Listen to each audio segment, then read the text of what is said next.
Pada sesi kelima tentang Certificate Authority, kita akan membahas mengenai anatomi dari sertifikat.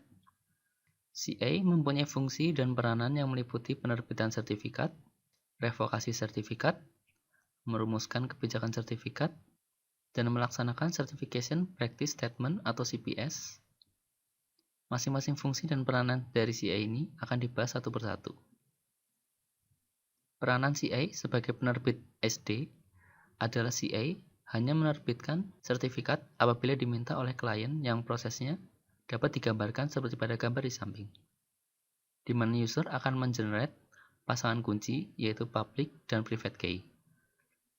Kemudian mengirimkannya kepada RA bersama dengan permintaan penerbitan sertifikat dalam format yang telah ditentukan. Lalu RA akan memeriksa identitas user dan meneruskannya kepada CA. CA akan menerbitkan dan menandai sertifikat, lalu mengirimkannya kembali kepada RA. Terakhir, RA akan meneruskan SD tersebut pada user yang mengajukan permintaan.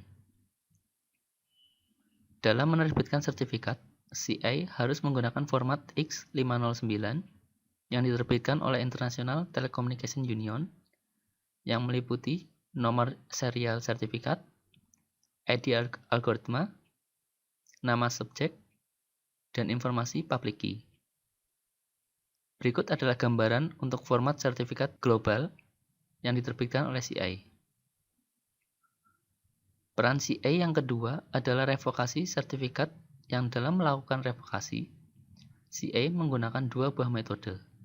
Yang pertama adalah metode mekanisme publikasi periodik, di mana revokasi sertifikat menggunakan CRL atau Certificate Revocation List atau CRT atau Certificate Revocation Tree. Yang kedua adalah menggunakan mekanisme query online yang terdiri dari OCSP atau Online Certificate Status Protocol dan OTVP atau Online Transaction Validation Protocol.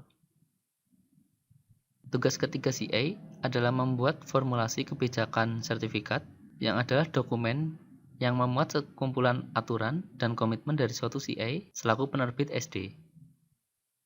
Kebijakan yang dibuat mempunyai tujuan untuk menetapkan kebijakan keamanan yang harus diikuti oleh CA dan sebagai referensi bagi organisasi lain yang ingin membangun relasi domain trust dengan CA.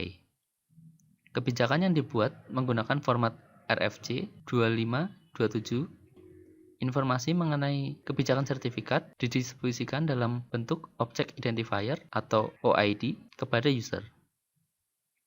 Tugas keempat CA adalah melakukan implementasi CPS, di mana isi dari CPS terdiri dari CA yang membuat CPS, kebijakan sertifikat yang diimplementasikan, kebijakan CA dalam menerbitkan dan memperbarui SD, periode validitas sertifikat, kondisi dilakukannya revokasi, kebijakan CRL, algoritma kriptografi yang digunakan dalam sertifikat.